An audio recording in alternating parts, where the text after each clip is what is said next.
ನಮಸ್ಕಾರ ವೀಕ್ಷಕರೇ, ರಾಜ್ಯ ಸರ್ಕಾರದ ಬೆಲೆ ಏರಿಕೆ ವಿರುದ್ಧ ಜೆಡಿಎಸ್ನ ಬೃಹತ್ ಪ್ರತಿಭಟನೆ ಕುಮಾರಸ್ವಾಮಿ ಅವರು ಮತ್ತು ನಿಖಿಲ್ ಕುಮಾರಸ್ವಾಮಿ ಅವರ ನೇತೃತ್ವದಲ್ಲಿ ಬೆಂಗಳೂರಿನ ಫ್ರೀಡಂ ಪಾರ್ಕ್ ನಲ್ಲಿ ಜೆಡಿಎಸ್ ಕಾರ್ಯಕರ್ತರು ಇಡೀ ರಾಜ್ಯಾದ್ಯಂತ ಇರುವಂತಹ ಕಾರ್ಯಕರ್ತ ನಾಯಕರುಗಳು ಫ್ರೀಡಂ ಪಾರ್ಕ್ ಬಂದಿದ್ದಾರೆ. ಇದೀಗ ಹುಣಸೂರಿನಲ್ಲಿ ಮಾಜಿ ಶಾಸಕರು ಪಾಪಣ್ಣ ಅಂತಿದ್ರು, ಅವರ ಮಗ ಈಗ ಜೆಡಿಎಸ್ ನಲ್ಲಿ ಸಕ್ರಿಯರಾಗಿದ್ದಾರೆ. ಅವ್ರನ್ನ ಮಾತಾಡ್ಸೋಣ. ಹೇಗಿದೆ ಪ್ರೊಟೆಸ್ಟ್, ಏನು ರೂಪುರೇಷೆಗಳು? ಸರ್ ನಡೀತದೆ ಸರ್. ನಮಗೆ ಹಿಂದೆ ಒಂದೂವರೆ ವರ್ಷದಿಂದ ಈ ಸರ್ಕಾರ ಬಂದು ಒಂದೇ ಒಂದು ಅನುದಾನ ಇಲ್ಲ. ಈಗ ನಮ್ಮ ಕ್ಷೇತ್ರದಲ್ಲಿ JDS ಶಾಸಕರಾದ ಹರೀಶ್ ಗೌಡರು ಯಾವುದೇ ಒಂದು ಅಭಿವೃದ್ಧಿ ಕೆಲಸ ಆಗಲಿಲ್ಲ ಸರ್. ಅವ್ರು ಸ್ವಂತ ಕೆಲಸಗಳು, ದೇವಸ್ಥಾನ ಕೆಲಸ, ಸ್ವಂತ ಕೆಲಸದಿಂದ ಮಾಡ್ತಾರೆ ಹೊರತು ಸರ್ಕಾರದಿಂದ ಅಂತೂ ಒಂದೇ ಒಂದು ಕೆಲಸ ಏನೋ ಅಭಿವೃದ್ಧಿ ಆಗ್ತಾ ಇಲ್ಲ ಸರ್. ನಿಮ್ಗೆ ರಾಜಕೀಯ ಹೊಸ್ತಲ್ಲ, ಸಾಕಷ್ಟು ಚುನಾವಣೆಗಳನ್ನ ನೋಡಿದೀರಾ. ಈ ಹಿಂದಿನ ರಾಜಕೀಯಕ್ಕೂ ಈ ಬಾರಿ ಹರೀಶ್ ಗೌಡರು ಗೆಲ್ಸ್ಕೊಳ್ಳೋದಕ್ಕೂ ಎಷ್ಟು ಡಿಫಿಕಲ್ಟ್ ಇತ್ತು, ಏನ್ ವ್ಯತ್ಯಾಸ ಇತ್ತು ಸರ್? ಹಿಂದೆ ರಾಜಕಾರಣಿಗಳು ಯಾವುದೇ ಸರ್ಕಾರ ಬಂದ್ರು ಕೂಡ ಅದೇ ವಿಶೇಷವಾಗಿ ಇತ್ತು. ಈ ಒಂದು ಸರ್ಕಾರ ಬಂದ್ಮೇಲೆ ಯಾವುದೇ ಒಂದು ಅನುದಾನ ಆಗಲಿ, ಯಾವುದೇ ಒಂದು ಅನುದಾನ ಬರ್ತಾ ಇಲ್ಲ ಸರ್. ಎಲ್ಲ ಗ್ಯಾರಂಟಿ ಅಂತ ಹೆಸರು ಹೇಳ್ಕೊಂಡು ಯಾವುದೇ ಒಂದು ಅಭಿವೃದ್ಧಿ ಆಗ್ತಾ ಇಲ್ಲ ಸರ್. ಹೌದು, ಈ ಒಂದು ನಮ್ಮ ಕ್ಷೇತ್ರದಲ್ಲಿ ಹಿಂದೆ ಇದ್ದಂಥ ಶಾಸಕರು ಹೋಲಿಸ್ಕೊಂಡ್ರೆ ನಮ್ಮ ಶಾಸಕರು ಓಕೆ, ಸ್ವಂತ ಕೆಲಸಗಳು ಮಾಡಿಕೊಂಡು ಏನೋ ಒಂದು ಅವರ ಒಂದು ಹೋರಾಟಗಳು, ಏನೋ ಸಣ್ಣ ಪುಟ್ಟ ಕೆಲಸಗಳು, ಕಾರ್ಯಗಳು ಮಾಡ್ಕೊಂಡು ಹೋಗ್ತಾ ಇದ್ದಾರೆ ಸರ್. ಹುಣಸೂರು ಅಭಿವೃದ್ಧಿ ಆಗ್ತಿದೆ ಅನ್ಸುತ್ತಾ? ಸ್ವಂತ ಅಭಿವೃದ್ಧಿ ಆಗ್ತಾ ಇದೆ, ಸರ್ಕಾರದಿಂದ ಅನುದಾನಗಳು ಬರ್ತಾ ಇಲ್ಲ. ಇವತ್ತು ಚುನಾವಣೆಗಳು ನೋಡ್ಬೋದು, ತಾಲೂಕ್ ಪಂಚಾಯತಿ, ಜಿಲ್ಲಾ ಪಂಚಾಯತಿ ಚುನಾವಣೆಗಳು ಸದ್ಯ ಆಗಿದೆ.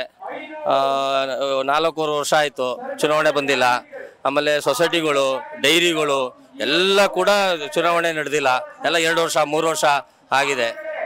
ಈಗ ಸಾಲ, ಈಗ MDCC ಬ್ಯಾಂಕ್ ಇದರಲ್ಲಿ ಏನಾಗಿದೆ, 1 ವರ್ಷ 2 ವರ್ಷ ಇದಾಗಿಲ್ಲ.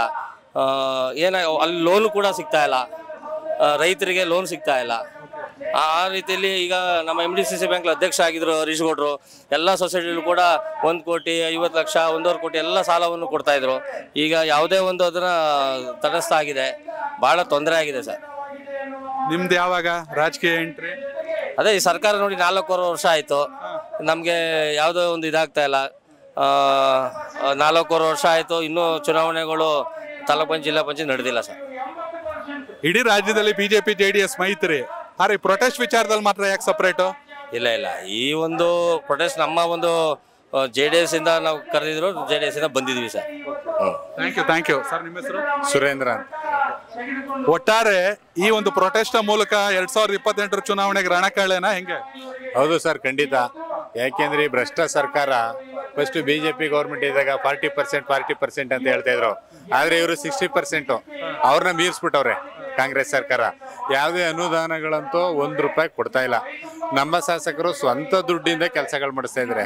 ಸರ್ಕಾರದ ಅನುದಾನ ನಾವು ಕಂಡ ಮಟ್ಟಿಗೆ ಯಾವುದೇ ಒಂದು ಬಡವ್ರಿಗಾಗಿರ್ಬೋದು, ಒಬ್ಬ ದೀನ ದಲಿತರಿಗಾಗಿರ್ಬೋದು, ಅವ್ರ ಸ್ವಂತ ಹಣನ ಖರ್ಚು ಮಾಡಿ ಅವರು ಶಾಸಕರ ಕೆಲಸ ಮಾಡ್ತಾ ಇದ್ದಾರೆ. ಆದರೆ ಫಂಡ್ಸು ಬರ್ತಾ ಇಲ್ಲ. ಯಾಕೆ ಅಂದರೆ ಎಲ್ಲ 5 ಗ್ಯಾರಂಟಿ ಇದ್ರೆ ಅದು 5 ಗ್ಯಾರಂಟಿ ಅರ್ಧ ಜನಕ್ಕೆ ಬರ್ತಾ ಇದೆ, ಅರ್ಧ ಜನಕ್ಕೆ ಬರ್ತಾ ಇಲ್ಲ. ಮಾತ್ರ ಗ್ಯಾರಂಟಿ ಅಂತ ಹೇಳ್ಕೊತಾ ಇದ್ದಾರೆ, ಅದು ಸಮರ್ಪಕವಾಗಿ ಜನಗಳಿಗೆ ತಲುಪ್ತಾ ಇಲ್ಲ.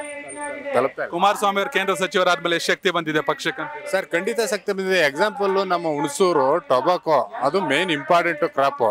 ಇದ್ರಲ್ಲಿ ರೇಟೇ ಇಲ್ಲ, ರೇಟು ಸರಿ ಬಿದ್ದೋಗುತ್ತೆ ಅಂತ ಹೇಳಿದ್ರು. ಆದ್ರೆ ಹುಣಸೂರು ತಾಲೂಕು ರೈತರು ನಮ್ಮ ಶಾಸಕರು ಹರೀಶ್ ಗೌಡರು ರೈತರನ್ನ ಡೆಲ್ಲಿ ಕರ್ಕೊಂಡೋದ್ರು.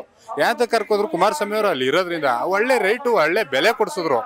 ಅವರಲ್ಲಿ ಕೇಂದ್ರ ಸಚಿವರು ಆಗಿಲ್ದಾಗಿ ನಮ್ಗೆ ಇಲ್ಲಿ ಒಳ್ಳೆ ಅನುಕೂಲ ಆಯ್ತಲ್ವಾ? ಹೌದು, ಅದರಿಂದ ಅವರು ನಮಗೆ ಒಳ್ಳೆ ಶಕ್ತಿ ಇದೆ. 19 ಸೀಟ್ ಗೆದ್ರಿ, ಒಂದು ಕೇಳ್ಕೊಂಡ್ರಿ ಬೈ ಎಲೆಕ್ಷನ್ ಅಲ್ಲಿ. 28ಕ್ಕೆ ಮೈತ್ರಿನ ಹೇಗೆ, ಎಷ್ಟು ಟಾರ್ಗೆಟ್, ಪಕ್ಷ ಸಂಘಟನೆ ಹೇಗಾಗುತ್ತೆ?